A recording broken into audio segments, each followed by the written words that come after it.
Tidak kurang dari 6 corong dari 6 masjid terdengar dari rumah saya. Dari suara mengaji sampai suara pengumuman bisa terdengar dengan baik. Salah satunya adalah pengumuman kematian. Rasanya hampir setiap pekan ada saja pengumuman kematian yang saya dengar. Kadang sehari malah bisa terdengar lebih dari sekali dari corong yang berbeda. Akan tiba giliran pengumuman itu akan menyebut nama siapa saja, tidak terkecuali saya dan Anda. Diam-diam saya berterima kasih kepada early warning system kematian ini. Begitu dekat mati itu, tetapi begitu jauh ia sering ditempatkan. Kesadaran tentang mati sering mudah diucapkan, tetapi kesiapan pada mati sulit sekali dipraktekkan. Selalu sadar mati, tetapi selalu tidak siap mati. Begitulah praktek yang sering terjadi.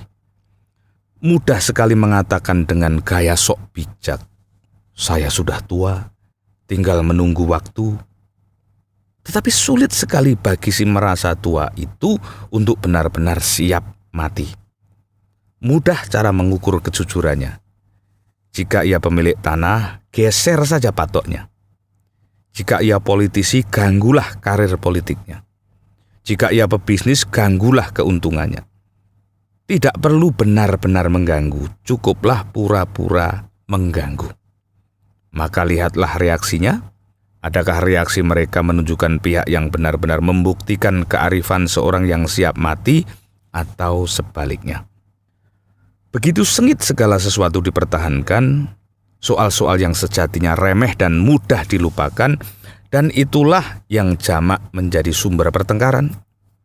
Begitu juga dengan merosotnya keuntungan usaha, tetap untung, tetapi hanya berkurang.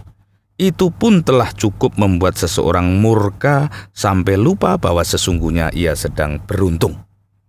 Begitu pula dengan hilangnya buah di halaman. Siapa pencuri celaka itu akan dikutuk seharian. Kematian sungguh mudah diucapkan, tetapi kesiapan untuk mati sangat sulit dijumpai. Semua yang ada rasanya hendak dimiliki, ditumpuk, dipertahankan, sampai menghapus kesadaran bahwa daya pertahanan itu lemah belaka. Tak banyak sesungguhnya yang bisa dipertahankan pada akhirnya.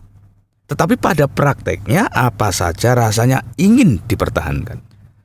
Naluri pertahanan tanpa batas semacam inilah yang menjadi penyebab banyak kegaduhan. Jika ia terjadi di dalam politik dan kekuasaan, maka tafsir kekuasaan adalah mempertahankan, bukan membagikan. Sesuatu yang dipertahankan dan bukan lagi dibagi, itulah yang membuat banyak sekali menjadi penghancur keseimbangan.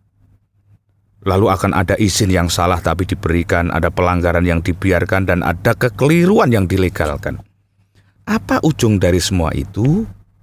Naluri mempertahankan, bukan naluri membagikan. Malangnya, pertahanan ini sering bisa dibahasakan sebagai pembagian. Misalnya demi ekonomi yang bertumbuh, demi pendapatan kas daerah, demi kesempatan tenaga kerja, atau malah yang lebih gagah, demi kemajuan bangsa dan negara. Nah, untuk menguji kejujuran argumentasi itu mudah, tetapi hanya butuh waktu. Jika yang dimaksud kemajuan negara itu ternyata hanya berujung bencana bagi generasi kemudian, argumentasi itu jelas bohong belaka. Kini adakah sawah-sawah yang terus menyusut itu pada akhirnya juga demi kemajuan bangsa dan negara? Begitu juga dengan pengeperasan tebing dan gunung, reklamasi pantai dan alih fungsi lahan. Jika pada akhirnya ia adalah kehancuran masa depan, yang berlangsung itu sejatinya adalah pertahanan kepentingan, bukan pembagian kepada khalayak ramai.